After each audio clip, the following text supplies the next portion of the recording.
ਸਤਿ ਸ਼੍ਰੀ ਅਕਾਲ ਜੀ। ਹਮਦਰ ਟੀਵੀ ਦੇਖਣ ਵਾਲੇ ਸਾਰੇ ਦਰਸ਼ਕਾਂ ਦਾ ਸਵਾਗਤ ਹੈ ਪ੍ਰੋਗਰਾਮ ਇਮੀਗ੍ਰੇਸ਼ਨ ਮੈਟਰਸ ਵਿੱਚ। ਮੈਂ ਹਾਂ ਤਰਨਜੀਤ ਕੌਰ ਘੁੰਮਣ ਹਾਜ਼ਰ ਹਾਂ ਜੀ ਲੈ ਕੇ ਤੁਹਾਡਾ ਆਪਣਾ ਪ੍ਰੋਗਰਾਮ, ਜਿਹਦੇ ਵਿੱਚ ਅਸੀਂ ਗੱਲਬਾਤ ਕਰਾਂਗੇ ਕੈਨੇਡੀਅਨ ਇਮੀਗ੍ਰੇਸ਼ਨ ਸੰਬੰਧੀ। ਤੁਹਾਡਾ ਕੋਈ ਵੀ ਸਵਾਲ ਹੈ ਸਾਨੂੰ ਅੱਜ ਦੇ ਲਾਈਵ ਪ੍ਰੋਗਰਾਮ ਵਿੱਚ ਕਾਲ ਕਰ ਸਕਦੇ ਹੋ। ਅੱਜ ਕੁਝ ਮੈਟਰਸ ਦੇ ਉੱਤੇ ਅਸੀਂ ਗੱਲਬਾਤ ਕਰਾਂਗੇ। LMIA ਪ੍ਰੋਸੈਸ ਦੇ ਬਾਰੇ ਵਿੱਚ ਗੱਲਬਾਤ ਕਰਾਂਗੇ। ਜਿਨ੍ਹਾਂ ਨੇ ਵਰਕ ਪਰਮਿਟ ਦੀਆਂ ਐਪਲੀਕੇਸ਼ਨਸ ਲਗਾਉਣੀਆਂ ਨੇ ਉਹਨਾਂ ਦੇ ਬਾਰੇ ਵਿੱਚ। ਜੇਕਰ ਤੁਸੀਂ ਕੈਨੇਡਾ ਦੇ ਵਿੱਚ ਹੋ ਜਾਂ ਫਿਰ ਤੁਸੀਂ ਇਸ ਵਕਤ ਕੈਨੇਡਾ ਤੋਂ ਬਾਹਰ ਹੋ, ਕੈਨੇਡਾ ਵਿੱਚ ਵਰਕ ਓਪਰਚੁਨਿਟੀਜ਼ ਦੇ ਬਾਰੇ ਵਿੱਚ ਜਾਣਨਾ ਚਾਹੁੰਦੇ ਹੋ, ਸੋ ਅੱਜ ਦੇ ਲਾਈਵ ਪ੍ਰੋਗਰਾਮ 'ਚ ਤੁਸੀਂ ਕਾਲ ਕਰ ਸਕਦੇ ਹੋ। ਇਸ ਤੋਂ ਇਲਾਵਾ ਅਸੀਂ ਗੱਲ ਕਰਾਂਗੇ ਕਿ ਜੇਕਰ ਤੁਸੀਂ ਇਸ ਵਕਤ ਕੈਨੇਡਾ ਵਿੱਚ ਆ ਚੁੱਕੇ ਹੋ, ਪਿੱਛੇ ਕੋਈ ਫੈਮਿਲੀ ਮੈਂਬਰ ਤੁਹਾਡਾ ਰਹਿ ਗਿਆ, ਖਾਸ ਤੌਰ ਤੇ ਜੇ ਬੱਚਿਆਂ ਦੀ ਗੱਲ ਕੀਤੀ ਜਾਵੇ ਤਾਂ ਉਹਨਾਂ ਨੂੰ ਤੁਸੀਂ ਕੈਨੇਡਾ ਲਈ ਸਪਾਂਸਰ ਕਿਵੇਂ ਕਰ ਸਕਦੇ ਹੋ, ਕਿਵੇਂ ਕੈਨੇਡਾ ਬੁਲਾ ਸਕਦੇ ਹੋ। ਨਾਲ ਹੀ ਗੱਲ ਕਰਾਂਗੇ ਬਿਜ਼ਨਸ ਓਪਰਚੁਨਿਟੀਜ਼ ਦੇ ਬਾਰੇ ਵਿੱਚ। ਇਸ ਵਕਤ ਕੈਨੇਡਾ ਵਿੱਚ ਬਿਜ਼ਨਸ ਓਪਰਚੁਨਿਟੀਜ਼ ਕਿਹੜੀਆਂ ਹੈਗੀਆਂ ਨੇ, ਕਿਸ ਤਰੀਕੇ ਨਾਲ ਬਿਜ਼ਨਸ ਪਰਪਸ ਦੇ ਨਾਲ ਇੱਥੇ ਕੈਨੇਡਾ ਵਿੱਚ ਆਇਆ ਜਾ ਸਕਦਾ ਤੇ ਇੱਥੋਂ ਦੀ ਜਿਹੜੀ ਆ PR ਹਾਸਲ ਕੀਤੀ ਜਾ ਸਕਦੀ ਆ। ਤੇ ਨਾਲ ਗੱਲ ਕਰਾਂਗੇ DUI ਦੀ। ਇਹਦੇ ਬਾਰੇ ਵਿੱਚ ਬਹੁਤ ਚਰਚੇ ਹੋ ਰਹੇ ਨੇ ਕਿ ਕੀ ਕੈਨੇਡਾ ਵਿੱਚ DUI ਦੇ ਨਾਲ ਅਸੀਂ ਟਰੈਵਲ ਕਰ ਸਕਦੇ ਹਾਂ। ਸੋ DUI ਕੀ ਹੈ, ਕਿਵੇਂ ਇਹਦੇ ਬਾਰੇ ਟਰੈਵਲ ਕੀਤਾ ਜਾ ਸਕਦਾ ਹੈ, ਇਸ ਦੇ ਬਾਰੇ ਵਿੱਚ ਅਸੀਂ ਗੱਲਬਾਤ ਕਰਾਂਗੇ। ਹੋਰ ਵੀ ਬਹੁਤ ਸਾਰੇ ਮੁੱਦੇ ਲੈ ਕੇ ਹਾਜ਼ਰ ਹੋਏ ਹਾਂ ਪ੍ਰੋਗਰਾਮ ਦੇ ਵਿੱਚ। ਜੇਕਰ ਤੁਹਾਡਾ ਕੋਈ ਸਵਾਲ ਹੈ ਸਾਨੂੰ ਪੁੱਛ ਸਕਦੇ ਹੋ। ਤੁਹਾਡੇ ਸਵਾਲਾਂ ਦੇ ਜਵਾਬ ਦੇਣ ਲਈ ਤੇ ਇਸ ਸੰਬੰਧੀ ਗੱਲਬਾਤ ਕਰਨ ਲਈ ਸਾਡੇ ਨਾਲ ਜੁੜ ਚੁੱਕੇ ਨੇ ਜੀ ICC ਇਮੀਗ੍ਰੇਸ਼ਨ ਤੋਂ ਮਿਸਟਰ ਮਨੂ ਦੱਤਾ ਜੀ। ਸਵਾਗਤ ਹੈ sir. Tarn ji, thank you very much. ਸਭ ਤੋਂ ਪਹਿਲਾਂ ਤਾਂ ਤੁਹਾਨੂੰ ਤੇ ਸਾਰੇ ਹੀ ਵਿਊਅਰਸ ਨੂੰ ICC ਇਮੀਗ੍ਰੇਸ਼ਨ ਦੀ ਸਮੁੱਚੀ ਟੀਮ ਵੱਲੋਂ MD Manu Datta and RD Ripudaman Singh Dhillon ਵੱਲੋਂ ਸਤਿ ਸ਼੍ਰੀ ਅਕਾਲ, ਨਮਸਕਾਰ ਤੇ ਆਦਾਬ and thank you very much for having us. ਕੀ ਹਾਲ ਚਾਲ sir? All good Tarn ji, thank you. Immigration ਦੀ ਜਿਵੇਂ ਆਪਾਂ ਹਮੇਸ਼ਾ ਗੱਲ ਕਰਦੇ ਹਾਂ, ਤੇ ਅੱਜ ਦੀ ਜਿਹੜੀ ਤਾਜ਼ਾ ਖਬਰ ਹੈ, ਕਹਿੰਦੇ 4,31,000 ਦੇ ਕਰੀਬ ਜਿਹੜਾ ਟਾਰਗੇਟ ਹੈਗਾ ਇਸ ਵਾਰ ਬੁਲਾਉਣ ਦਾ, ਲਗਭਗ ਉਹਨੂੰ ਅਚੀਵ ਕਰਨ ਦੇ ਪਾਸੇ ਪਹੁੰਚ ਚੁੱਕਿਆ ਕੈਨੇਡਾ। ਤੇ ਇਮੀਗ੍ਰੇਸ਼ਨ ਦੀ ਗੱਲ ਕੀਤੀ ਜਾਵੇ ਸੋ ਕਹਿੰਦੇ ਇਸ ਸਾਲ ਤੱਕ ਆਪਣਾ ਇਹ ਟਾਰਗੇਟ ਵੀ ਅਚੀਵ ਕਰ ਲਿਆ ਜਾਏਗਾ।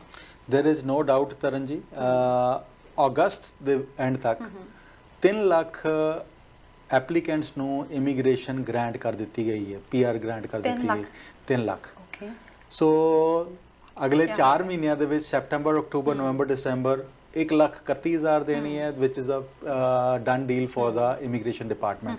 ਸੋ ਗਵਰਨਮੈਂਟ ਦੇ ਕੋਲ ਪਹਿਲੇ ਹੀ ਇੰਨੀਆਂ ਫਾਈਲਸ ਸੀਗੀਆਂ, they want to finalize, so they are on track for this year. And even ਜਿਹੜੇ ਅਸੀਂ ਐਕਸਪ੍ਰੈਸ ਐਂਟਰੀ ਦੀ ਗੱਲ ਕਰ ਰਹੇ ਹਾਂ ਕਿ 56,000 ਇਨਵੀਟੇਸ਼ਨਸ ਇਸ ਸਾਲ ਦਿੱਤੇ ਜਾਣੇ, ਇਹ ਇਸ ਸਾਲ ਦੇ ਵਿੱਚ ਪ੍ਰੋਸੈਸ ਨਹੀਂ ਹੋਣੀ ਹੈ, ਸਾਰੀਆਂ ਨੈਕਸਟ ਈਅਰ ਦੇ ਵਿੱਚ ਪ੍ਰੋਸੈਸ ਹੋਣੀ ਹੈ। ਸੋ ਉਸ ਤੋਂ ਇਲਾਵਾ 4,31,000 ਦੇ ਟਾਰਗੇਟ ਦੇ ਉੱਤੇ ਹੈਗੀ ਹੈ ਗਵਰਨਮੈਂਟ, IRCC ਐਂਡ ਬੈਕਲੌਗ ਦੇ ਉੱਤੇ ਵੀ ਇਸ ਟਾਈਮ ਤੇ ਕੰਮ ਹੋ ਰਿਹਾ। ਲਾਸਟ ਟਾਈਮ ਕਿਹਾ ਜਾ ਰਿਹਾ ਸੀ ਕਿ TR to PR ਪ੍ਰੋਗਰਾਮ ਇਸ ਲਈ ਲਿਆਂਦਾ ਗਿਆ ਸੀ ਤਾਂ ਕਿ ਕਿਉਂਕਿ ਇਮੀਗ੍ਰੇਸ਼ਨ ਦੇ ਟਾਰਗੇਟ ਨੂੰ ਅਚੀਵ ਕਰਨਾ ਬਹੁਤ ਜ਼ਰੂਰੀ ਸੀ, ਪੈਂਡੈਮਿਕ ਕਰਕੇ ਵੀ ਪਿੱਛੇ ਜੇ ਅਚੀਵ ਨਹੀਂ ਕਰ ਸਕੇ, ਸੋ ਇਹਦਾ ਕਿਤੇ ਨਾ ਕਿਤੇ ਲਾਸ ਜਿਹੜਾ ਦੇਖਣ ਨੂੰ ਮਿਲ ਰਿਹਾ ਸੀ। ਸੋ ਹੁਣ ਕਿ ਲਾਸਟ ਟਾਈਮ ਜਦੋਂ ਆਪਾਂ ਗੱਲ ਕਰ ਰਹੇ ਸੀ, ਤੁਸੀਂ ਕਹਿ ਰਹੇ ਸੀਗੇ ਵੀ ਇਹ ਆਉਣ ਦੇ ਬਿਲਕੁਲ ਕਗਾਰ ਤੇ ਹੈ ਕਿ ਪ੍ਰੋਗਰਾਮ ਆ ਸਕਦਾ, ਪਰ ਜਿਵੇਂ ਤੁਸੀਂ ਕਹਿ ਰਹੇ ਹੋ ਇਸ ਵਕਤ ਕਿ ਆਲਮੋਸਟ ਟਾਰਗੇਟ ਜਿਹੜਾ ਪੂਰਾ ਹੋ ਸਕਦਾ ਆ, ਫਿਰ ਕੀ ਰੀਜ਼ਨ ਹੋਏਗਾ ਕਿ ਇਸ ਨੂੰ ਦੁਬਾਰਾ ਸ਼ੁਰੂ ਕੀਤਾ ਜਾਵੇ? ਕਰਨ ਜਿਹੜਾ ਲਾਸਟ ਈਅਰ ਇਨੀਸ਼ੀਏਟ ਕੀਤਾ ਗਿਆ ਸੀ, ਲਾਸਟ ਟਾਈਮ ਟੋਟਲ ਲਾਕਡਾਊਨ ਸੀਗਾ, ਉਸ ਟਾਈਮ ਤੇ ਕੋਈ ਐਪਲੀਕੈਂਟਸ ਬਾਹਰੋਂ ਨਹੀਂ ਆ ਰਹੀ ਸੀ, ਕੋਈ ਬਾਹਰੋਂ ਐਪਲੀਕੇਸ਼ਨ ਪਿਕ ਵੀ ਨਹੀਂ ਹੋ ਰਹੀ ਸੀਗੀ।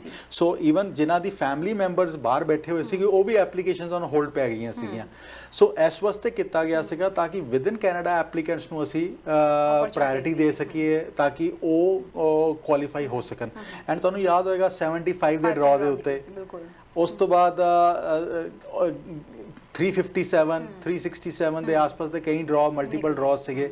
ਐਂਡ ਉਸ ਤੋਂ ਇਲਾਵਾ TR to PR ਜਦੋਂ ਆਇਆ ਤੇ ਤਕਰੀਬਨ 85,000 ਐਪਲੀਕੈਂਟਸ ਨੇ ਉਹਦਾ ਵੀ ਫਾਇਦਾ ਲਿੱਤਾ। ਹੁਣ ਇਸ ਸਾਲ ਇਹ ਜਿਹੜਾ ਇਨੀਸ਼ੀਏਟ ਕੀਤਾ ਗਿਆ TR to PR ਜਾਂ ਮੋਸ਼ਨ 44 ਲਿਆਇਆ ਗਿਆ, ਉਹ ਬੇਸਿਕਲੀ ਇਸ ਇਨੀਸ਼ੀਏਟਿਵ ਨਾਲ ਲਿਆਇਆ ਗਿਆ ਕਿਉਂਕਿ ਪਿਛਲੇ 3 ਸਾਲਾਂ ਦੇ ਵਿੱਚ ਬਹੁਤ ਸਾਰੇ ਐਪਲੀਕੈਂਟਸ ਇਹੋ ਜਿਹੇ ਸੀਗੇ ਜਿਹੜੇ ਜੌਬ ਕੰਟੀਨਿਊ ਨਹੀਂ ਕਰ ਸਕੇ।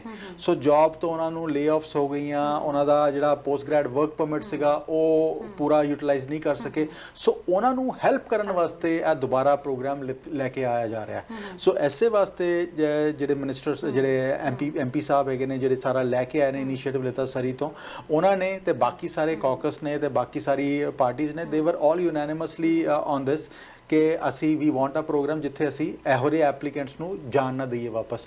ਸੋ ਖਾਸ ਕਰ ਜਿਹੜੇ ਪੋਸਟ ਗ੍ਰੈਡ ਵਰਕ ਪਰਮਿਟ ਵਾਲੇ ਸਟੂਡੈਂਟਸ ਹੈਗੇ ਨੇ ਜਾਂ ਜਿਹੜੇ ਵਰਕ ਪਰਮਿਟ ਦੇ ਉੱਤੇ ਹੈਗੇ ਨੇ, ਜਿਹੜੇ ਕੈਨੇਡਾ ਦੇ ਵਿੱਚ ਪ੍ਰੈਜ਼ੈਂਟ ਹੈਗੇ ਨੇ, ਉਹਨਾਂ ਨੂੰ ਇਹ ਓਪਰਚੁਨਿਟੀ ਦਿੱਤੀ ਜਾ ਰਹੀ ਹੈ ਤਾਂ ਕਿ ਉਹ PR ਵਾਸਤੇ ਕੁਆਲੀਫਾਈ ਹੋ ਸਕਣ, ਉਹਨਾਂ ਨੂੰ ਵਾਪਸ ਜਾਣਾ ਨਾ ਪਵੇ। Last time TR to PR applications ਜਦੋਂ ਸੀ ਉਦੋਂ ਕੁਝ ਗਲਿਚ ਵੀ ਸਾਹਮਣੇ ਆਏ ਸੀਗੇ ਹਾਲਾਂਕਿ, ਪਰ ਜਦੋਂ ਇਹਨਾਂ ਦੇ ਕ੍ਰਾਈਟੇਰੀਆ ਦੀ ਗੱਲ ਕੀਤੀ ਜਾਵੇ ਤਾਂ 75 ਦਾ ਸਿਰਫ ਟੋਟਲ ਸਕੋਰ ਸੀਗਾ, ਐਕਸਪੀਰੀਅੰਸ ਵੀ ਕੋਈ ਖਾਸ ਨਹੀਂ ਸੀਗਾ ਕਿ ਤੁਸੀਂ ਪਹਿਲੇ ਦਿਨ ਵੀ ਜੌਬ ਤੇ ਜਾਂਦੇ ਹੋ ਤਾਂ ਵੀ ਤੁਸੀਂ ਫਾਈਲ ਲਗਾ ਸਕਦੇ ਹੋ। ਸੋ ਇਸ ਵਾਰ ਵੀ ਕੀ ਐਵੇਂ ਦੀਆਂ ਓਪਰਚੁਨਿਟੀਜ਼ ਹੋਣਗੀਆਂ? ਤੇ ਦੂਜੀ ਗੱਲ ਮੇਰੀ ਇਹ ਹੈ ਕਿ ਇਹਨੂੰ ਲਿਆਉਣ ਦਾ ਮੁੱਖ ਮਕਸਦ ਕੀ ਸੀ? ਕਿਉਂਕਿ ਕੈਨੇਡਾ ਵਿੱਚ ਜੇ ਗੱਲ ਕੀਤੀ ਜਾਵੇ ਇਸ ਵਕਤ ਇੱਕ ਪਾਸੇ ਐਕਸਪ੍ਰੈਸ ਐਂਟਰੀ ਦਾ ਸਕੋਰ ਬਹੁਤ ਜ਼ਿਆਦਾ ਜਾ ਰਿਹਾ, ਅਜਿਹੇ ਵਿੱਚ ਆਲਰੇਡੀ ਤੁਸੀਂ ਲਾਸਟ ਟਾਈਮ ਵੀ ਕਿਹਾ ਸੀਗਾ ਕਿ 450 ਤੋਂ 500 ਦੇ ਵਿੱਚ 70,000 ਪਲੱਸ ਐਪਲੀਕੇਸ਼ਨਸ ਹੈਗੀਆਂ ਨੇ, ਤੇ ਇਹ ਫਿਰ ਡਰਾ ਕਿਸ ਲਈ ਲਿਆਂਦਾ ਜਾ ਰਿਹਾ ਵਾ?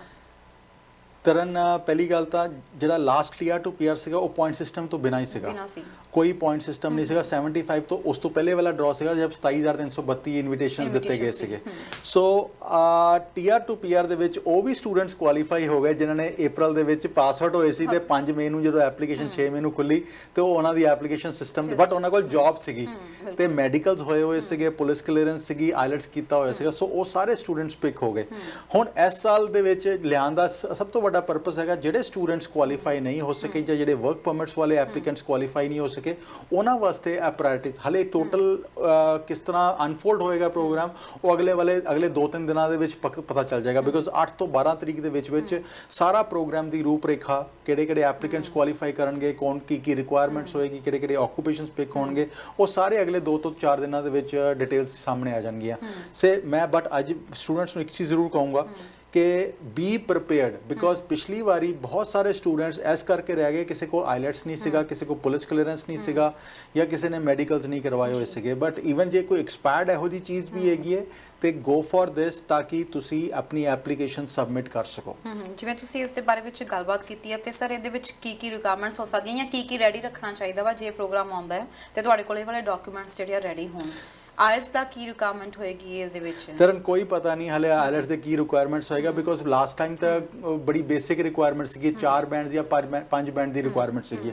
ਸੋ ਇਸ ਵਾਰੀ ਵੀ ਡੋਂਟ ਨੋ ਬਟ ਹੋਪਫੁਲੀ ਕਿ ਉਸ ਦੇ ਨਾਲੋਂ ਸਿਮਿਲਰ ਰਿਕੁਆਇਰਮੈਂਟਸ ਵੀ ਹੋ ਸਕਦੀਆਂ, ਡਿਫਰੈਂਟ ਵੀ ਹੋ ਸਕਦੀਆਂ। ਅਗਲੇ 2-4 ਦਿਨਾਂ ਦੇ ਵਿੱਚ we will have complete details.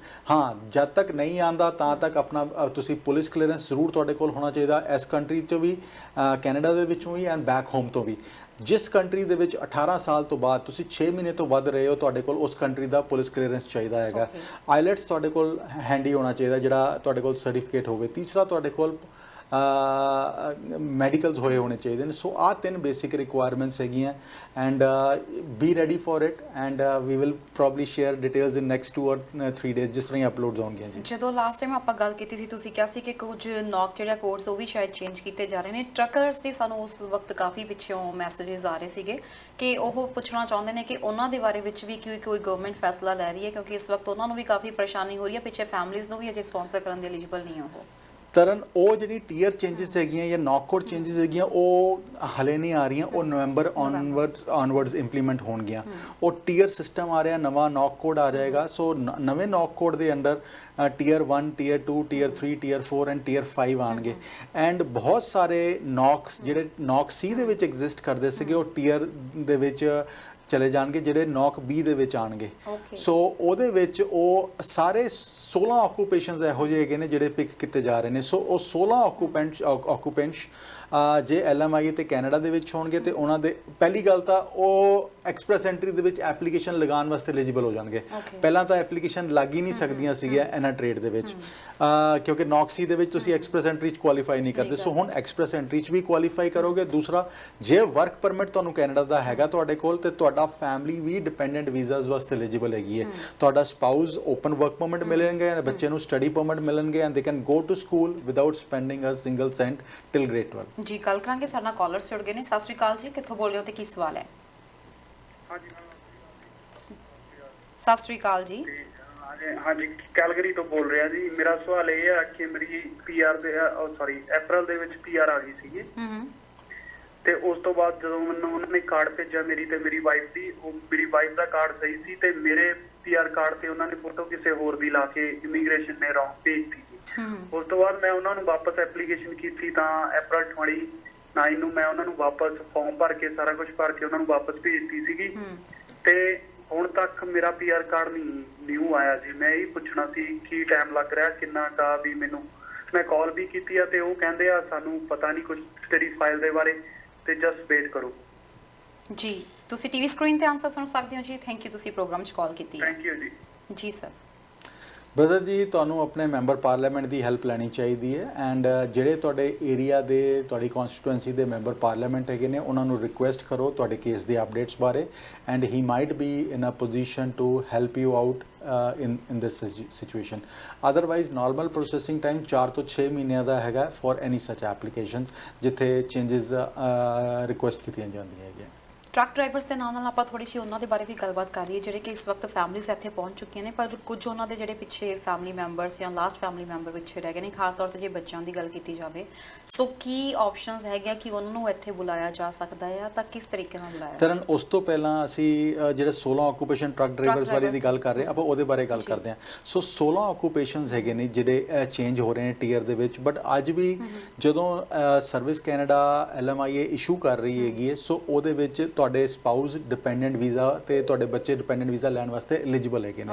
ਸੋ ਇਹਦੇ ਵਿੱਚ ਟਰੱਕ ਡਰਾਈਵਰਸ ਹੈਗੇ ਨੇ ਐਂਡ ਨਰਸਿਸ ਦੇ ਵਿੱਚ ਜਿਹੜੇ PSW ਦੇ ਤੌਰ ਤੇ ਜਿਹੜੇ ਕੰਮ ਕਰ ਰਹੇ ਨੇ ਜਾਂ ਜਿਹਨਾਂ ਨੂੰ ਜੌਬ ਆਫਰ ਚਾਹੀਦੀ ਹੈਗੀ ਹੈ, ਨਰਸਿਸ ਇਸ ਚੀਜ਼ ਦਾ ਫਾਇਦਾ ਲੈ ਸਕਦੇ ਨੇ ਬਿਕੋਜ਼ ਬਹੁਤ ਸਾਰੇ ਕੇਅਰ ਗਿਵਰ ਦੇ ਵਾਸਤੇ ਵੇਟ ਕਰੀ ਜਾ ਰਹੇ ਨੇ।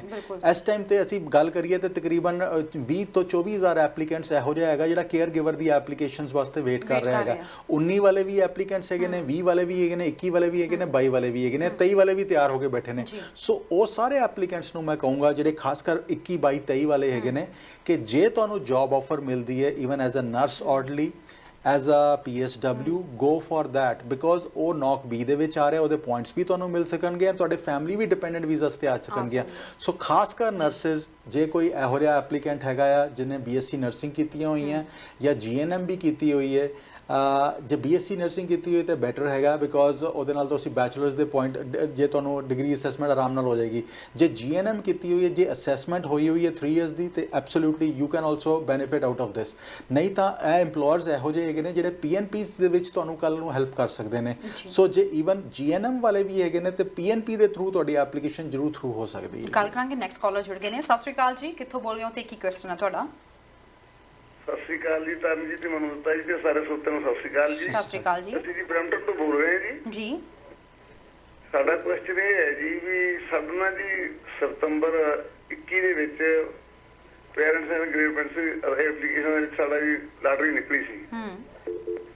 ਜੀ। ਉਹਦੇ ਵਿੱਚ ਸਾਨੂੰ ਜੀ ਅਪ੍ਰੈਲ 'ਚ ਸਭ ਤੋਂ ਉਹਨਾਂ ਨੇ ਫਿੰਗਰਪ੍ਰਿੰਟ ਮੰਗ ਲਏ ਸੀਗੇ ਤੇ ਮਈ ਦੇ ਵਿੱਚ ਉਹਨਾਂ ਨੇ ਮਈ ਦੇ ਸ਼ੁਰੂ 'ਚ ਸਭ ਤੋਂ ਉਹਨਾਂ ਨੇ ਜੀ PCC ਮੰਗ ਲਿਆ ਸੀ। ਮੈਡੀਕਲ ਨਹੀਂ ਮੰਗਿਆ ਜੀ ਕਿ ਅਸੀਂ ਆਪਣੇ ਆਪ ਮੈਡੀਕਲ ਕਰਾ ਸਕਦੇ ਹਾਂ ਜਾਂ ਮਤਲਬ ਸਾਨੂੰ ਜੀ ਕਹਿਣਗੇ ਤੁਸੀਂ ਕਰਾਓ ਜੀ, ਉਦੋਂ ਕਰਾਉਣਾ ਸੀ ਜੀ। ਤੁਸੀਂ ਟੀਵੀ ਸਕਰੀਨ ਤੇ ਆਨਸਰ ਸੁਣ ਸਕਦੇ ਹੋ ਇਹਦੇ ਬਾਰੇ। ਥੈਂਕ ਯੂ, ਤੁਸੀਂ ਕਾਲ ਕੀਤੀ ਹੈ ਪ੍ਰੋਗਰਾਮ ਦੇ ਵਿੱਚ। ਸੋ ਇਹਦੇ ਬਾਰੇ ਵਿੱਚ ਨੈਕਸਟ ਕਾਲਰ ਜੁੜ ਗਏ ਨੇ। ਸਤਿ ਸ਼੍ਰੀ ਅਕਾਲ ਜੀ, ਕਿੱਥੋਂ ਬੋਲ ਰਹੇ ਹੋ, ਕੀ ਸਵਾਲ ਹੈ ਤੁਹਾਡਾ? ਹੈਲੋ, ਮੇਰਾ ਨਾਮ ਗੁਰਮੀਤ ਸਿੰਘ ਹੈ, ਮੈਂ ਬਰੈਂਪਟਨ ਤੋਂ ਬੋਲ ਰਿਹਾ ਹਾਂ। ਹਾਂਜੀ। ਸਾਡਾ ਇਹ ਸਵਾਲ ਹੈ ਜੀ, ਮੈਂ ਤੇ ਮੇਰੀ ਵਾਈਫ ਦਾ ਜਿਹੜਾ ਹੈਗਾ 10 ਈਅਰ ਦਾ ਸੁਪਰ ਵੀਜ਼ਾ 22/12/2022 ਨੂੰ ਖਤਮ ਹੋ ਰਿਹਾ ਹੈ। ਜੀ ਜੀ। ਤੇ ਹਾਂਜੀ ਖਤਮ ਹੋ ਰਿਹਾ ਤੇ ਸਾਡਾ ਤੇ ਲਾਟਰੀ ਸਿਸਟਮ ਆਇਆ ਨਾ ਆ ਗਿਆ ਸੀਗਾ। ਅਸੀਂ ਆਪਣਾ ਕੇਸ ਅਪਲਾਈ ਕੀਤਾ ਹੋਇਆ, ਮੈਡੀਕਲ ਹੋ ਲਿਆ, ਸਾਰਾ ਕੁਝ ਹੋ ਲਿਆ, ਪੁਲਿਸ ਵੈਰੀਫਿਕੇਸ਼ਨ ਉਹਨੂੰ ਭੇਜਿਆ ਹੋਇਆ ਹੈਗਾ। ਜੀ ਜੀ। ਹੈਲੋ, ਹਾਂਜੀ ਹਾਂਜੀ, ਸਵਾਲ ਕੰਪਲੀਟ ਕਰੋ, ਟੀਵੀ ਤੇ ਨਾ ਸੁਣੋ ਤੁਸੀਂ। ਅੱਛਾ ਠੀਕ ਹੈ। ਉਹ ਸਾਡਾ ਹੁਣ ਲਾਟਰੀ ਆਇਆ ਹੋਵੇ, ਦੱਸੋ ਸਾਡਾ ਅਸੀਂ ਅਪਲਾਈਡ ਦੇ ਵਿੱਚ ਹੈਲੋ ਅਸੀਂ ਅਪਲਾਈਡ ਦੇ ਵਿੱਚ ਹੈਗੇ ਕਿ ਸਾਨੂੰ ਜਾਣਾ ਪਊਗਾ?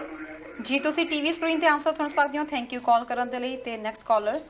ਸਤਿ ਸ਼੍ਰੀ ਅਕਾਲ ਜੀ, ਸ਼ਾਇਦ ਮਾਫੀ ਚਾਹਾਂਗੇ ਜੀ, ਫੋਨ ਡਿਸਕਨੈਕਟ ਹੋ ਗਿਆ।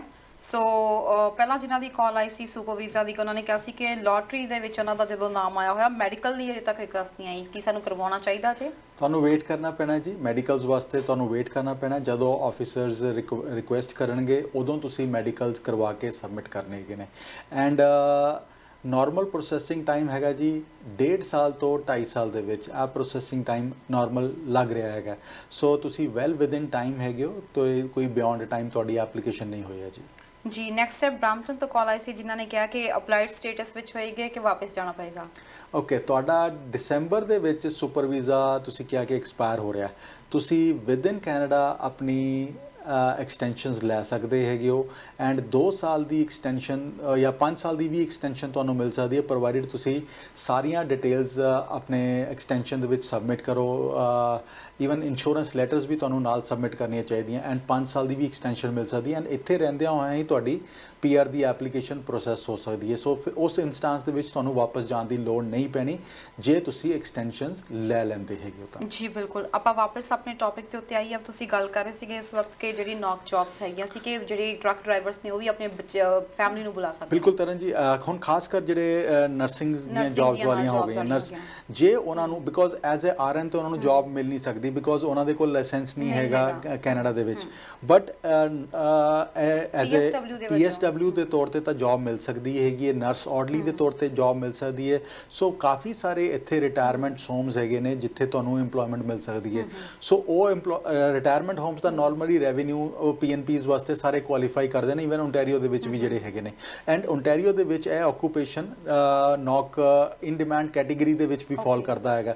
ਸੋ ਤੁਸੀਂ ਦੋਨੋਂ ਪਾਸੇ ਬੈਨੀਫਿਟ ਹੋ ਸਕਦੇ ਹੋ। ਇੱਕ ਤਾਂ EMPLOYER ਦੀ ਆ ਕੇ ਹੈਲਪ ਹੋ ਸਕਦੀ ਹੈ ਬਿਕੋਜ਼ EMPLOYER ਨੂੰ ਜਿਹੜੇ ਸ਼ਾਰਟਫਾਲਸ ਹੈਗੀਆਂ ਲੇਬਰ ਦੇ ਵਿੱਚ ਉਹਨਾਂ ਨੂੰ ਮਿਲ ਨਹੀਂ ਰਹੇ, ਤੁਸੀਂ ਉਹ it is a beneficial for both EMPLOYEE and EMPLOYER। EMPLOYER ਕੋਲ EMPLOYEE ਮਿਲ ਜਾਏਗਾ ਐਂਡ EMPLOYEE ਦਾ ਜਿਹੜਾ ਹੈਗਾ PR ਦੀ ਐਪਲੀਕੇਸ਼ਨ 50 ਪੁਆਇੰਟ ਦੇ ਨਾਲ ਵੀ ਪ੍ਰੋਸੈਸ ਹੋ ਸਕਦੀ ਹੈ ਐਂਡ PNP ਦੇ ਥਰੂ ਵੀ ਪ੍ਰੋਸੈਸ ਹੋ ਸਕਦੀ ਹੈ।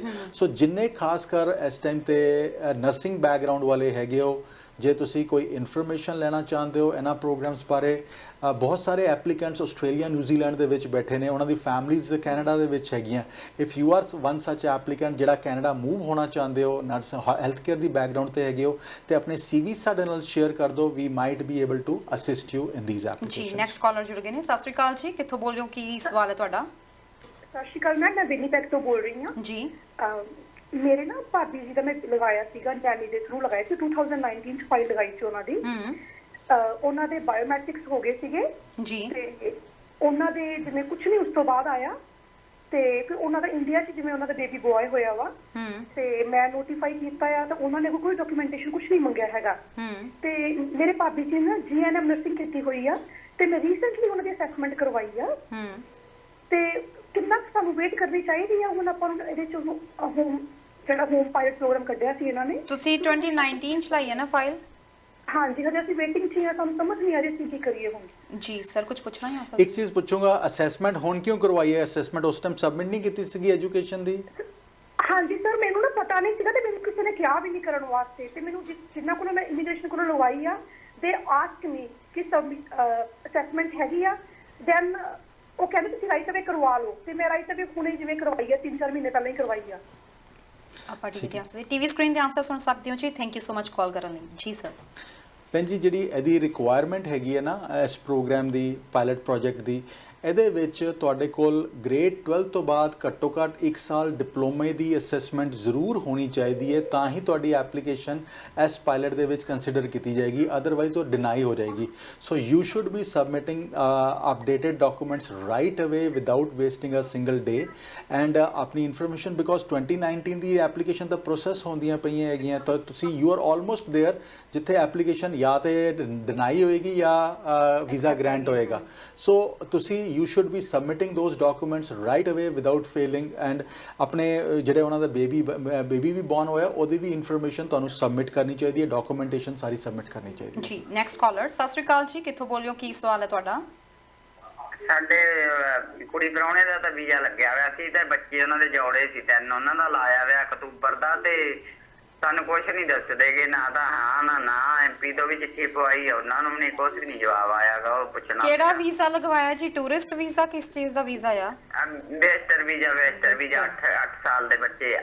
ਵਿਜ਼ਟਰ ਵੀਜ਼ਾ ਕਹਿੰਦੇ ਸਪਾਊਸ ਦਾ ਲੱਗ ਚੁੱਕਿਆ, ਬੱਚਿਆਂ ਦਾ ਵਿਜ਼ਟਰ ਵੀਜ਼ਾ ਨਹੀਂ ਲੱਗਿਆ, ਤੇ ਅਜੇ ਤੱਕ ਕੋਈ ਰਿਪਲਾਈ ਨਹੀਂ ਉਹਨਾਂ ਦਾ ਪਹਿਲਾਂ ਲੱਗਿਆ ਮਾਂ ਪਿਓ ਦਾ, ਤੇ ਜਵਾਕਾਂ ਦਾ ਹੁਣ ਲਾਉਣਾ ਦਿੱਤਾ ਗਿਆ। ਤੇ ਕਦੋਂ ਦਿੱਤਾ ਸੀ ਤੁਸੀਂ? ਅਕਤੂਬਰ ਦਾ ਦਿੱਤਾ ਹੋਇਆ ਹੈ, ਤੇ ਪਿਛਲੇ ਸਾਨੂੰ ਸਾਲ ਕੁਝ ਨਹੀਂ ਅਕਤੂਬਰ। ਜਵਾਬ ਆਇਆ। ਠੀਕ ਹੈ ਜੀ, ਤੁਸੀਂ ਟੀਵੀ ਸਕਰੀਨ ਤੇ ਆਨਸਰ ਸੁਣ ਸਕਦੇ ਹੋ। ਥੈਂਕ ਯੂ ਕਾਲ ਕਰਨ ਦੇ ਲਈ ਸਰ। Next call. ਸਤਿ ਸ਼੍ਰੀ ਅਕਾਲ ਜੀ, ਮਾਫੀ ਚਾਹਾਂਗੇ ਜੀ, ਸ਼ਾਇਦ ਫੋਨ ਡਿਸਕਨੈਕਟ ਹੋ ਗਿਆ। ਸੋ ਟੀਮ ਨੂੰ ਕਹਾਂਗੇ ਨੈਕਸਟ ਕਾਲ ਪਲੀਜ਼ ਫਾਰਵਰਡ ਕੀਤੀ ਜਾਵੇ ਜੀ। ਸ਼ਾਇਦ ਫੋਨ ਡਿਸਕਨੈਕਟ ਹੋ ਗਿਆ। ਆਪਾਂ ਇਹਨਾਂ ਦਾ ਪਹਿਲਾਂ ਰਿਪਲਾਈ ਕਰ ਦਈਏ। ਪਿਛਲੇ ਸਾਲ ਅਕਤੂਬਰ ਦਾ ਇਹਨਾਂ ਨੇ ਕਿਹਾ ਹੋਇਆ ਕਿ ਵਿਜ਼ਟਰ ਵੀਜ਼ਾ ਲਈ ਅਪਲਾਈ ਕੀਤਾ ਹੋਇਆ। ਅਕਤੂਬਰ ਦੀ ਫਾਈਲ ਹੁਣ ਪ੍ਰੋਸੈਸ ਹੋਣੀਆਂ ਚਾਹੀਦੀਆਂ ਸੀਗੀਆਂ ਜੀ ਹਾਲੇ ਤੱਕ, ਤੇ ਜੇ ਨਹੀਂ ਹੀ ਹੋਈਆਂ ਤੇ ਆਲਮੋਸਟ 8-10 ਮਹੀਨੇ ਹੋ ਗਏ ਨੇ।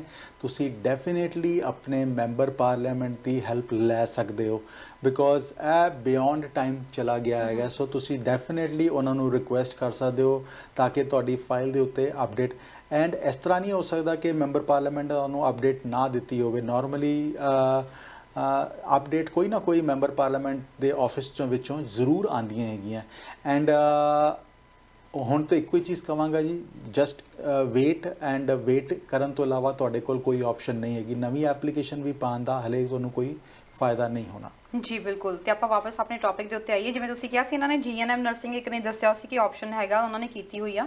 ਜਿਨ੍ਹਾਂ ਦੇ ਕੋਲ ਜੀਐਨਐਮ ਨਰਸਿੰਗ ਹੈਗੀ ਆ, ਕਿ ਉਹ ਵੀ ਪੀਐਸਡਬਲਿਊ ਲਈ ਅਪਲਾਈ ਕਰ ਸਕਦੇ ਨੇ? ਬਿਲਕੁਲ ਕਰ ਸਕਦੇ ਨੇ ਤਰਨ ਜੀ। ਉਹਦੇ ਵਿੱਚ ਵੀ ਪੀਐਸਡਬਲਿਊ ਦੇ ਉੱਤੇ ਐਂਡ ਪੀਐਨਪੀ ਦੇ ਵਿੱਚ ਉਹ ਆ ਕੇ ਈਵਨ ਜੇ ਉਹਨਾਂ ਦੀ ਹੁਣ ਦੇਖੋ ਡਿਗਰੀ ਅਸੈਸਮੈਂਟ ਉਹਨਾਂ ਨੂੰ ਡਿਪਲੋਮਾ ਦੀ ਮਿਲਦੀ ਹੈਗੀ ਹੈ।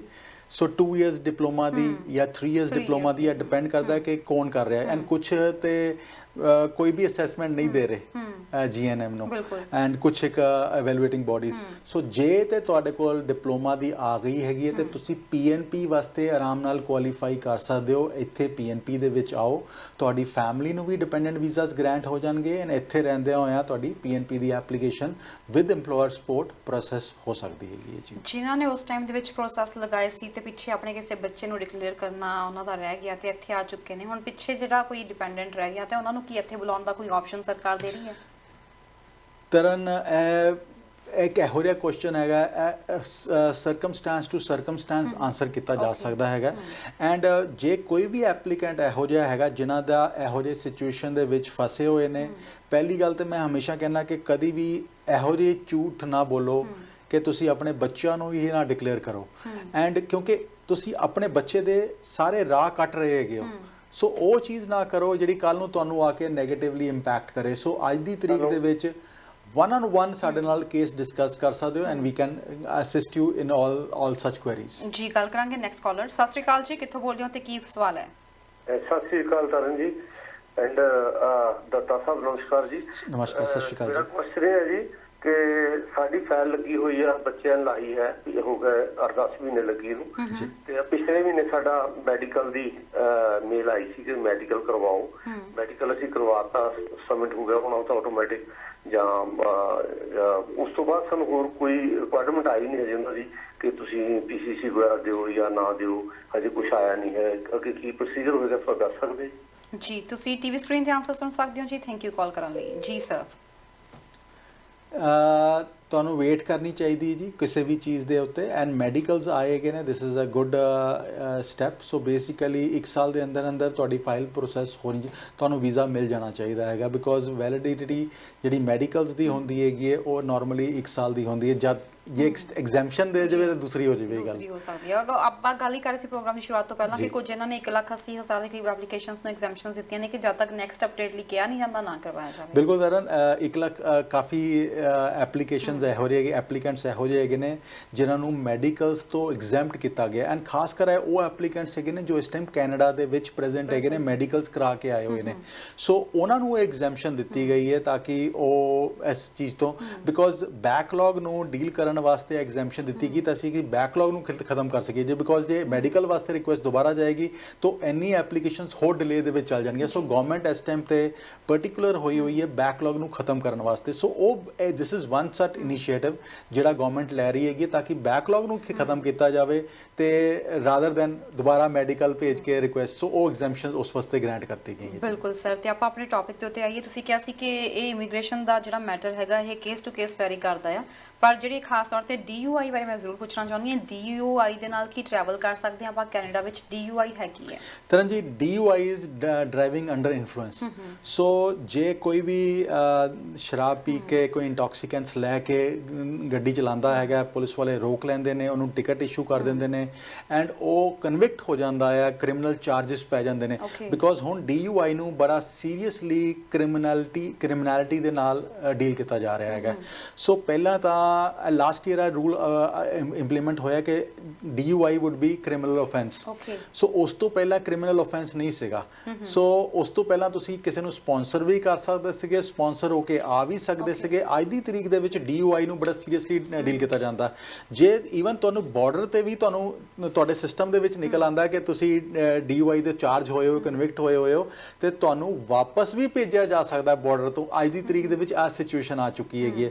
So yes, DUI is a very serious offence. ਮੈਂ ਇੱਕ ਚੀਜ਼ ਕਹੂੰਗਾ ਕਿ ਕਦੀ ਵੀ ਇੰਟੌਕਸੀਕੈਂਟਸ ਲੈ ਕੇ ਗੱਡੀ ਨਾ ਚਲਾਓ, ਬਿਕੋਜ਼ ਤੁਸੀਂ ਆਪਣੀ ਨਹੀਂ ਹੋਰ ਲੋਕਾਂ ਦੀ ਵੀ ਜਾਨ ਖਤਰੇ ਦੇ ਵਿੱਚ ਪਾ ਰਹੇ ਹੋ। ਐਂਡ ਇਹਦੇ ਜਿਹੜੇ ਰੈਪਰਕਸ਼ਨਸ ਹੈਗੇ ਨੇ ਨਾ, ਕਈ ਵਾਰੀ ਅਸੀਂ ਕਹਿੰਦੇ ਹਾਂ ਕਿ ਕੋਈ ਨਹੀਂ, ਕਿਹੜਾ ਫੜਦਾ ਪਿਆ, ਉਹ ਕਈ ਵਾਰੀ ਕਿਹੜੇ ਫਰਦੇ ਦੇ ਵਿੱਚ ਹੀ ਨੁਕਸਾਨ ਕਈ ਵਾਰੀ ਵੱਡੇ ਹੋ ਜਾਂਦੇ ਨੇ, ਐਕਸੀਡੈਂਟਸ ਹੋ ਜਾਂਦੇ ਨੇ, ਜਾਨਾਂ ਚਲੀ ਜਾਂਦੀਆਂ, ਐਂਡ ਨਾਲ ਦੀ ਨਾਲ ਤੁਹਾਡੇ ਵਾਸਤੇ ਵੀ ਇੱਕ ਬੜਾ ਵੱਡਾ ਸੈਟਬੈਕ ਹੋ ਸਕਦਾ ਹੈਗਾ। ਕੋਈ ਵੀ ਐਕਸੀਡੈਂਟ ਨਾ ਹੋਵੇ, ਜੇ ਕੋਈ ਟਿਕਟ ਹੀ ਮਿਲ ਗਈ, ਕਨਵਿਕਸ਼ਨ ਮਿਲ ਗਈ, ਤੇ ਕੱਲ ਨੂੰ ਤੁਹਾਨੂੰ ਇਹ ਬੜੀ ਦੂਰ ਤੱਕ ਤੰਗ ਕਰੇਗੀ। ਤੁਸੀਂ ਕਿਸੇ ਨੂੰ ਸਪਾਂਸਰ ਨਹੀਂ ਕਰ ਸਕੋਗੇ, ਕਿਸੇ ਨੂੰ ਜਾਂ ਜੇ ਇਮੀਗ੍ਰੇਟ ਹੋ ਕੇ ਕੈਨੇਡਾ ਆਉਣਾ ਚਾਹੁੰਦੇ ਹੋ ਤੇ ਇਮੀਗ੍ਰੇਸ਼ਨ ਤੁਹਾਡੀ ਪੋਸੀਬਲ ਨਹੀਂ ਹੋਏਗੀ। ਉਸ ਤੋਂ ਬਾਅਦ ਤੁਹਾਨੂੰ ਕਿੰਨੇ ਸਾਲ ਵੇਟ ਕਰਨਾ ਪਏਗਾ, ਉਸ ਤੋਂ ਬਾਅਦ ਪਾਰਡਨ ਲੋਗੇ, ਫਿਰ ਤੁਹਾਡੀ ਐਪਲੀਕੇਸ਼ਨ ਪ੍ਰੋਸੈਸ ਹੋਏਗੀ। ਸੋ ਸਟੇ ਅਵੇ, ਜਿਹੜੀ ਚੀਜ਼ ਅਵੋਇਡ ਕੀਤੀ ਜਾ ਸਕਦੀ ਹੈ, ਜਿਹੜੀ ਚੀਜ਼ ਸੇਫ ਨਹੀਂ ਹੈਗੀ, ਉਹ ਤੋਂ ਅਵੋਇਡ ਕਰੋ, ਤਾਂ ਕਿ ਤੁਸੀਂ ਉਹਦੇ ਵਿੱਚ ਨਾ ਫਸੋ ਕਿਸੇ ਵੀ ਚੀਜ਼ ਦੇ ਵਿੱਚ। ਜੀ ਬਿਲਕੁਲ। ਤੇ ਸਰ ਜਿਹੜੀ ਇੱਕ ਥੋੜਾ ਜਿਹਾ ਬਿਜ਼ਨਸ ਓਪਰਚੁਨਿਟੀਜ਼ ਦੇ ਬਾਰੇ ਵਿੱਚ ਜ਼ਰੂਰ ਗੱਲ ਕਰਨਾ ਚਾਹਾਂਗੇ। ਜੇਕਰ ਕੋਈ ਚਾਹੁੰਦਾ ਹੈ ਕਿ ਇੱਥੇ ਮਤਲਬ ਵਰਕ ਪਰਮਿਟ ਦੀ ਜਗ੍ਹਾ ਤੇ ਜੇ ਬਿਜ਼ਨਸ ਤਰੀਕੇ ਦੇ ਨਾਲ ਆਇਆ ਜਾ ਸਕੇ, ਪਿੱਛੋਂ ਕੋਈ ਬਿਜ਼ਨਸ ਰਨ ਕਰਦੇ ਆ ਰਹੇ ਨੇ, ਉਹਨਾਂ ਦੇ ਲਈ ਇੱਥੇ ਕਿੱਥੇ, ਕਿਹੜੀ ਪ੍ਰੋਵਿੰਸ ਦੇ ਵਿੱਚ ਜਾਂ ਕੀ ਓਪਰਚੁਨਿਟੀਜ਼ ਹੋ ਸਕਦੀਆਂ ਨੇ? ਤਰਨ ਜੀ, ਬਿਜ਼ਨਸਮੈਨ ਵਾਸਤੇ ਬਹੁਤ ਆਪਸ਼ਨਸ ਐਗਜ਼ਿਸਟ ਕਰਦੀਆਂ। Startup visa is one option. Startup visa ਇੱਕ ਇਹੋ ਜਿਹਾ ਵੀਜ਼ਾ ਹੈਗਾ ਜਿਹਦੇ ਵਿੱਚ ਐਜੂਕੇਸ਼ਨ ਨਹੀਂ ਹੈਗੀ, ਏਜ ਜ਼ਿਆਦਾ ਵੀ ਹੈਗੀ ਹੈ, ਬਟ ਆਈਲੈਟ ਦੇ ਵਿੱਚ 5 ਬੈਂਡ ਹੈਗੇ ਨੇ, ਬਟ ਆਈਡੀਆ ਹੈਗਾ ਤੁਹਾਡੇ ਕੋਲ ਕਿ ਕੈਨੇਡਾ ਆ ਕੇ ਮੈਂ ਆਈਡੀਆ ਕਰ ਸਕਦਾ ਕਲਿੱਕ, ਐਂਡ ਉਹ ਇਹੋ ਜਿਹਾ ਆਈਡੀਆ ਹੋਵੇ ਜਿਹੜਾ ਅੱਗੇ ਇਨਕਿਊਬੇਟਰਸ ਨੂੰ, ਵੈਂਚਰ ਕੈਪੀਟਲਿਸਟ ਨੂੰ, ਐਂਜਲ ਇਨਵੈਸਟਰ ਨੂੰ ਪਸੰਦ ਵੀ ਆਵੇ, ਬਿਕੋਜ਼ ਤੁਸੀਂ ਉਹਦੇ ਤੇ ਸਾਰਾ ਪੇਪਰ ਵਰਕ ਤੁਹਾਡਾ ਹੋਣਾ ਆ। ਉਹ ਆਈਡੀਆ ਇਹੋ ਜਿਹਾ ਹੋਣਾ ਚਾਹੀਦਾ ਜਿਹਦੇ ਬੇਸ ਦੇ ਉੱਤੇ ਸਾਰਾ ਕੇਸ ਬਿਲਡ ਅਪ ਹੋ ਸਕੇ। ਐਜ਼ ਅ ਕੰਸਲਟੈਂਟ ਅਸੀਂ ਉਹਨੂੰ ਕਲੀਨ ਕਰ ਸਕਦੇ ਹਾਂ, ਉਹਨੂੰ ਅਮੈਂਡ ਕਰ ਸਕਦੇ ਹਾਂ, ਉਹਨੂੰ ਇੰਪਰੂਵ ਕਰ ਸਕਦੇ ਹਾਂ, ਬਟ ਆਈਡੀਆ ਤੁਹਾਡਾ ਹੀ ਹੁੰਦਾ ਹੈਗਾ। ਐਂਡ ਮੈਂ ਇੱਕ ਚੀਜ਼ ਹੋਰ ਕਹੂੰਗਾ, ਇੰਡੀਆ ਦੇ ਵਿੱਚ ਜਾਂ ਮਿਡਲ ਈਸਟ ਦੇ ਵਿੱਚ ਚੱਲ ਰਿਹਾ ਕਿ 8-8 10-10 ਐਪਲੀਕੈਂਟਸ ਇੱਕ ਐਪਲੀਕੇਸ਼ਨ ਦੇ ਵਿੱਚ ਪਾ ਦਿੰਦੇ ਹੈਗੇ ਨੇ ਜੀ ਸਟਾਰਟਅਪ ਦੀ। ਉਹਦੇ ਨਾਲ ਕੀ ਹੁੰਦਾ ਹੈ ਕਿ ਕਾਸਟ ਘਟ ਜਾਂਦੀ ਹੈਗੀ ਹੈ ਪਰ ਐਪਲੀਕੈਂਟ, ਬਟ ਉਹਦੇ ਵਿੱਚ ਰਿਫਿਊਜ਼ਲ ਦੇ ਚਾਂਸਸ ਵੱਧ ਜਾਂਦੇ ਨੇ, ਬਿਕੋਜ਼ ਐਂਡ 8 ਦੇ 8 ਕੇਸਿਸ ਜਾਂ 6 ਕੇਸਿਸ ਜਾਂ 5 ਕੇਸਿਸ ਬੰਦੇ ਐਪਲੀਕੈਂਟਸ ਇੱਕ ਦੂਜੇ ਨੂੰ ਜਾਣਦੇ ਵੀ ਨਹੀਂ ਹੁੰਦੇ। ਸੋ ਉਹ ਕੰਸਲਟੈਂਟ ਹੀ ਕ੍ਰੀਏਟ ਕਰ ਲੈਂਦਾ ਹੈਗਾ। ਸੋ ਉਹਦੇ ਵਿੱਚ ਤੁਹਾਡਾ ਹੋਰ ਰਿਸਕੀ ਹੋ ਜਾਂਦਾ ਹੈ ਪ੍ਰੈਪੋਜੀਸ਼ਨ, ਬਿਕੋਜ਼ ਇੱਕ ਨੇ ਵੀ ਕੋਈ ਮਿਸਰਿਪਰੈਜ਼ੈਂਟੇਸ਼ਨ ਪਹਿਲਾਂ ਦੀ ਕੀਤੀ ਹੋਈ ਹੈ, ਕਿਸੇ ਦੀ ਕੋਈ ਰਿਫਿਊਜ਼ਲ ਹੈਗੀ ਜਿਹੜੀ ਉਹਨੇ ਮੈਂਸ਼ਨ ਨਹੀਂ ਕੀਤੀ, ਤੇ ਉਹ ਸਾਰੇ ਬੰਦੇ ਸਟੇਕ ਤੇ ਆ ਜਾਂਦੇ ਨੇ। ਐਂਡ ਇੱਕ ਐਪਲੀਕੈਂਟ ਰਿਫਿਊਜ਼ ਹੁੰਦਾ ਆ ਤੇ 8 ਦੇ 8 ਐਪਲੀਕੈਂਟਸ ਜਾਂ 5 ਦੇ 5 ਐਪਲੀਕੇਸ਼ਨਸ ਰਿਫਿਊਜ਼ ਹੋ ਜਾਂਦੀਆਂ। ਪਹਿਲੀ ਗੱਲ ਤਾਂ ਮੈਂ ਇੱਕ ਸੁਜੈਸ਼ਨ ਦਊਂਗਾ ਕਿ ਕਦੀ ਵੀ ਤੁਸੀਂ ਸਟਾਰਟਅਪ ਵੀਜ਼ਾ ਕਰਨਾ ਆ, ਮੇਕ ਸ਼ੋਰ ਤੁਸੀਂ ਜਿੰਨੇ ਵੀ ਐਪਲੀਕੈਂਟਸ ਉਸ ਐਪਲੀਕੇਸ਼ਨ ਦੇ ਉੱਤੇ ਜਾ ਰਹੇ ਹੋ, they are all known to each other, because ਕੱਲ ਨੂੰ ਤੁਸੀਂ ਇੱਕ ਦੂਜੇ ਨੂੰ ਸਪੋਰਟ ਕਰਨਾ ਹੈਗਾ ਐਪਲੀਕੇਸ਼ਨ ਦੇ ਵਿੱਚ, ਐਂਡ ਜੇ ਤੁਸੀਂ ਇੱਕ ਦੂਜੇ ਨੂੰ ਨਹੀਂ ਜਾਣਦੇ ਤੇ it will be a issue, not ਕੱਲਾ ਲੈਟਰ ਆਫ ਸਪੋਰਟ ਤੋਂ ਨਹੀਂ, ਲੈਟਰ ਆਫ ਸਪੋਰਟ ਤੋਂ ਬਾਅਦ ਜਦੋਂ ਤੁਹਾਡੀ ਐਪਲੀਕੇਸ਼ਨ PR ਵਾਸਤੇ ਪ੍ਰੋਸੈਸ ਹੋਏਗੀ, ਉਦੋਂ it would become a big challenge, and ਉਦੋਂ 8-10 ਮਹੀਨੇ ਨਿਕਲ ਵੀ ਚੁੱਕੇ ਹੋਣੇ। ਜੇ ਉਸ ਟਾਈਮ ਤੇ ਰਿਫਿਊਜ਼ ਹੁੰਦਾ, ਇਟ ਵਿਲ, ਐਂਡ ਪੈਸੇ ਵੀ ਤੁਹਾਡੇ ਕਾਫੀ ਸਪੈਂਡ ਹੋ ਚੁੱਕੇ ਹੋਣੇ, ਤੇ it will become a big burden on you. ਦੂਸਰੀ ਐਪਲੀਕੇਸ਼ਨਸ ਹੈਗੀਆਂ ਜੀ intra company transfer. International mobility stream ਇੱਕ ਐਗਜ਼ਿਸਟ ਕਰਦੀ ਹੈਗੀ ਹੈ, ਜਿਹਦੇ ਵਿੱਚ LMIA ਐਗਜ਼ੈਂਪਟ ਹੋ ਕੇ ਤੁਸੀਂ ਵਰਕ ਪਰਮਿਟ ਲੈ ਸਕਦੇ ਹੈਗੇ ਹੋ। ਸੋ ਇਸ ਸਟਰੀਮ ਦੇ ਵਿੱਚ ਜਿਹੜੇ ਵੀ ਬਿਜ਼ਨਸਮੈਨ ਕੈਨੇਡਾ ਆ ਕੇ ਐਕਸਪੈਂਡ ਕਰਨਾ ਚਾਹੁੰਦੇ ਨੇ ਆਪਣਾ ਬਿਜ਼ਨਸ, ਜਾਂ ਉੱਥੇ ਤੁਸੀਂ ਕਿਸੇ ਐਮਪਲੋਇਰ ਕੋਲ ਕੰਮ ਕਰ ਰਹੇ ਹੋ, ਐਮਪਲੋਇਰ ਆਪਣਾ ਬਿਜ਼ਨਸ ਐਕਸਪੈਂਡ ਕਰਨਾ ਚਾਹੁੰਦਾ ਤੇ ਤੁਹਾਨੂੰ ਇੱਥੇ ਕੰਮ ਕਰਨ ਵਾਸਤੇ ਭੇਜਣਾ ਚਾਹੁੰਦਾ, ਤੇ ਆਹ ਸਟਰੀਮ ਨੂੰ ਅਸੀਂ ਇੰਟਰਨੈਸ਼ਨਲ ਮੋਬਿਲਿਟੀ ਸਟਰੀਮ ਦੇ ਅੰਡਰ ਕੰਸੀਡਰ ਕਰਦੇ ਹੈਗੇ ਹਾਂ। ਉਹਦੇ ਵਿੱਚ ਇੱਥੇ ਕੰਪਨੀਜ਼ ਇਨਕੋਰਪੋਰੇਟ ਹੁੰਦੀਆਂ, ਜੇ ਇਨਕੋਰਪੋਰੇਟਡ ਪਹਿਲੇ ਨਹੀਂ ਹੈਗੀਆਂ, ਐਕਸਪੈਂਸ਼ਨ ਫਸਟ ਟਾਈਮ ਹੋ ਰਹੀ ਹੈ, ਉਹਦੇ ਹਿਸਾਬ ਦੇ ਨਾਲ ਬਿਜ਼ਨਸ ਪਲਾਨ ਤਿਆਰ ਹੁੰਦੇ ਨੇ, ਐਂਡ ਉਹਦੇ ਹਿਸਾਬ ਦੇ ਨਾਲ ਤੁਹਾਡੀ application for a work permit goes in. ਇਹਦਾ normal processing time normally 4 to 6 weeks ਹੈਗਾ, ਬਟ ਅਗੇਨ ਦਿਸ ਡਿਪੈਂਡਸ ਕਿ ਐਪਲੀਕੈਂਟ ਕਿੰਨੀ ਸਪੀਡ ਦੇ ਨਾਲ ਇਸ ਐਪਲੀਕੇਸ਼ਨ ਦੇ ਉੱਤੇ ਕੰਮ ਕਰਦਾ, ਕਿੰਨੀ ਜਲਦੀ ਤੁਹਾਨੂੰ ਡਾਕੂਮੈਂਟਸ ਪ੍ਰੋਵਾਈਡ ਕਰਦਾ ਹੈਗਾ। ਇਹਦੇ ਵਿੱਚ ਤੁਹਾਡਾ EMPLOYEE ਤੁਹਾਡੇ ਕੋਲ ਘੱਟੋ ਘੱਟ 2 ਤੋਂ 3 ਸਾਲ ਦੇ ਵਿੱਚ EMPLOYED ਹੋਣਾ ਚਾਹੀਦਾ ਹੈਗਾ, ਐਂਡ ਤੁਹਾਡੀ ਕੰਪਨੀ ਘੱਟੋ ਘੱਟ 3 ਸਾਲ ਪੁਰਾਣੀ ਹੋਣੀ ਚਾਹੀਦੀ ਹੈ ਇਹਦਾ ਬੈਨੀਫਿਟ ਲੈਣ ਵਾਸਤੇ। ਐਂਡ ਬੈਕ ਹੋਮ ਤੋਂ ਹੀ ਤੁਹਾਨੂੰ ਤੇ ਤੁਹਾਡੇ ਸਪਾਊਸ ਤੇ ਬੱਚਿਆਂ ਨੂੰ ਡਿਪੈਂਡੈਂਟ ਵੀਜ਼ਾਸ ਨਾਲ ਦੀ ਨਾਲ ਗ੍ਰਾਂਟ ਕਰ ਦਿੱਤੇ ਜਾਣਗੇ। ਤੁਹਾਨੂੰ ਵਰਕ ਪਰਮਿਟ ਮਿਲ ਜਾਏਗਾ, ਸਪਾਊਸ ਨੂੰ ਓਪਨ ਵਰਕ ਪਰਮਿਟ ਮਿਲ ਜਾਏਗਾ, ਐਂਡ ਬੱਚਿਆਂ ਨੂੰ ਡਿਪੈਂਡੈਂਟ ਸਟੱਡੀ ਪਰਮਿਟਸ ਮਿਲ ਜਾਣਗੇ, and they can start. And ਇਹਦੇ ਵਿੱਚ ਤੁਸੀਂ ਕੈਨੇਡਾ ਆ ਕੇ ਆਪਣਾ ਬਿਜ਼ਨਸ ਐਕਸਪੈਂਸ਼ਨ ਵੀ ਕਰਨੀ ਹੈਗੀਆਂ, ਆਫਿਸ ਵੀ ਲੈਣਾ ਹੈਗਾ, 1-2 EMPLOYEES ਵੀ ਰੱਖਣੇ ਹੈਗੇ ਨੇ, ਐਂਡ ਸ਼ੋ ਵੀ ਕਰਨਾ ਕਿ ਤੁਸੀਂ ਐਫਰਟਸ ਕਰ ਰਹੇ ਹੈਗੇ ਹੋ ਆਪਣੇ ਬਿਜ਼ਨਸ ਨੂੰ ਐਕਸਪੈਂਡ ਕਰਨ ਵਾਸਤੇ, ਗਰੋ ਕਰਨ ਵਾਸਤੇ। ਇਹ ਨਹੀਂ ਗਵਰਨਮੈਂਟ ਨੋਜ਼ ਕਿ ਪਹਿਲੇ ਸਾਲ ਦੇ ਵਿੱਚ ਆ ਕੇ ਤੁਸੀਂ ਬਿਜ਼ਨਸ ਸਕਸੈਸਫੁਲ ਨਹੀਂ, ਪ੍ਰੋਫਿਟੇਬਲ ਨਹੀਂ ਕਰ ਸਕਦੇ, ਗਵਰਨਮੈਂਟ ਨੂੰ ਪਤਾ ਹੈਗਾ, ਬਟ ਤੁਹਾਡੇ ਐਫਰਟਸ ਨਜ਼ਰ ਆਉਣੇ ਚਾਹੀਦੇ ਨੇ ਜਦੋਂ 1 ਸਾਲ ਬਾਅਦ ਤੁਸੀਂ ਐਪਲੀਕੇਸ਼ਨ ਆਪਣੀ ਐਕਸਟੈਂਸ਼ਨ ਦੀ ਜਾਂ ਵਰਕ PR ਦੀ ਲਗਾਣੀ ਹੈਗੀ ਹੈ। ਸੋ ਉਹ ਡਾਕੂਮੈਂਟਰੀ ਐਵੀਡੈਂਸਿਸ ਤੁਹਾਡੇ ਕੋਲ ਸਾਰੇ ਹੋਣੇ ਚਾਹੀਦੇ ਨੇ, ਐਂਡ 1 ਸਾਲ ਬਾਅਦ ਤੁਸੀਂ PR ਵਾਸਤੇ ਆਰਾਮ ਨਾਲ ਕੁਆਲੀਫਾਈ ਹੋ ਸਕਦੇ ਹੋ। ਹੁਣ ਤੀਸਰੀ ਕੈਟੇਗਰੀ ਹੈਗੀ ਹੈ ਤਰਨ ਜੀ, ਇਹਦੇ ਵਿੱਚ ਓਨਰ ਆਪਰੇਟਰ। ਓਨਰ ਆਪਰੇਟਰ ਦੇ ਵਿੱਚ ਅਸੀਂ ਐਜ਼ ਆਫ ਟੁਡੇ ਕੀ ਕਰਦੇ ਹਾਂ ਕਿ ਜੇ ਕੋਈ applicant with in Canada present ਹੈਗਾ, ਕੋਈ ਬਿਜ਼ਨਸ ਬਾਏ ਕਰਦੇ ਨੇ ਉਹਦੇ ਬੇਸ ਦੇ ਉੱਤੇ ਅਸੀਂ LMIA ਵਾਸਤੇ ਰਿਕੁਐਸਟ ਕਰ ਸਕਦੇ ਹਾਂ to operate that particular business to as an owner ਤੁਸੀਂ ਓਨਰ ਆਪਰੇਟਰ LMIA ਦੀ ਰਿਕੁਐਸਟ ਕਰ ਸਕਦੇ ਹੋ। ਉਸ ਤੋਂ ਬਾਅਦ ਵਰਕ ਪਰਮਿਟ ਗ੍ਰਾਂਟ ਹੋ ਜਾਂਦਾ ਆ ਐਂਡ ਬਟ ਅੱਜ ਦੀ ਤਰੀਕ ਦੇ ਵਿੱਚ ਪਹਿਲੇ ਨਾਰਮਲੀ 200 ਪੁਆਇੰਟਸ ਦੇ LMIA ਇਹਦੇ ਵਿੱਚ ਗ੍ਰਾਂਟ ਹੁੰਦੇ ਸੀਗੇ। ਅੱਜ ਦੀ ਤਰੀਕ ਦੇ ਵਿੱਚ ਜੇ ਤੇ ਬਿਜ਼ਨਸ ਵੱਡਾ ਹੈਗਾ ਤੇ 200 ਪੁਆਇੰਟਸ ਦਾ LMIA ਗ੍ਰਾਂਟ ਹੋ ਰਿਹਾ। ਜੇ ਬਿਜ਼ਨਸ ਸਿੰਗਲ ਯੂਨਿਟ ਹੈਗਾ ਜਾਂ ਇੱਕ ਲੋਕੇਸ਼ਨ ਹੈਗੀ ਤੇ ਉਹ 50 ਪੁਆਇੰਟਸ ਦਾ LMIA ਗ੍ਰਾਂਟ ਹੋ ਰਿਹਾ। ਸੋ ਉਹਦੇ ਵਿੱਚ ਤੁਸੀਂ ਦੇਖਣਾ ਐਜ਼ ਐਨ ਐਪਲੀਕੈਂਟ ਬਹੁਤ ਸਾਰੇ ਐਪਲੀਕੈਂਟਸ ਮੇਰੇ ਕੋਲ ਆਉਂਦੇ ਨੇ ਜੀ ਅਸੀਂ ਓਨਟਾਰੀਓ ਦੇ ਵਿੱਚ ਕਰਨਾ ਚਾਹੁੰਦੇ, ਟੋਰਾਂਟੋ ਦੇ ਵਿੱਚ, ਬਰੈਂਪਟਨ ਦੇ ਵਿੱਚ ਅਸੀਂ ਬਿਜ਼ਨਸ ਦੇਖ ਲਿਆ, ਅਸੀਂ ਆਹ ਸਟੋਰ ਦੇਖ ਲਿਆ, ਅਸੀਂ ਉਹ ਸਟੋਰ ਬਿਲਕੁਲ ਕਰ ਸਕਦੇ ਹੋ। ਬਟ ਕੱਲ੍ਹ ਨਹੀਂ ਤੁਸੀਂ PR ਤੁਹਾਡੇ ਵਾਸਤੇ ਕਿਸ ਤਰ੍ਹਾਂ ਕੁਆਲੀਫਾਈ ਕਰੋਗੇ ਬਿਕੋਜ਼ ਅਲਟੀਮੇਟਲੀ ਤੁਹਾਡਾ ਗੋਲ ਬਰੈਂਪਟਨ ਆ ਕੇ ਰਹਿਣ ਵਾਸਤੇ ਨਹੀਂ ਹੈਗਾ, ਵਰਕ ਪਰਮਿਟ ਲੈਣ ਵਾਸਤੇ ਨਹੀਂ ਹੈਗਾ। ਤੁਹਾਡਾ ਅਲਟੀਮੇਟ ਗੋਲ ਪਰਮਾਨੈਂਟ ਰੈਜ਼ੀਡੈਂਸੀ ਆਪਣੀ ਆਪਣੇ ਬੱਚਿਆਂ ਦੀ ਆਪਣੀ ਫੈਮਿਲੀ ਦੀ ਲੈਣ ਵਾਸਤੇ। ਉਹ ਤੁਸੀਂ ਦੇਖਣਾ ਕਿ ਕਿਹੜਾ ਪ੍ਰੋਵਿੰਸ ਤੁਹਾਨੂੰ PR ਸਪੋਰਟ ਕਰ ਰਿਹਾ ਹੈਗਾ ਤੁਹਾਡੀ ਏਜ, ਤੁਹਾਡੀ ਐਜੂਕੇਸ਼ਨ, ਤੁਹਾਡੀ ਲੈਂਗੁਏਜ ਸਕਿੱਲਸ ਨੂੰ ਦੇਖਦਿਆਂ ਹੋਇਆ। ਐਂਡ ਆਹ ਚੀਜ਼ਾਂ ਕਈ ਵਾਰੀ ਬੰਦੇ ਸੋਚਦੇ ਨਹੀਂ ਹੈਗੇ, ਐਪਲੀਕੈਂਟ ਸੋਚਦੇ ਨਹੀਂ ਹੈਗੇ ਅਸੀਂ ਤਾਂ ਬਰੈਂਪਟਨ ਦੇ ਵਿੱਚ ਲੈ ਲਿਆ ਜੀ, ਮਿਸੀਸਾਗਾ ਦੇ ਵਿੱਚ ਲੈ ਲਿਆ।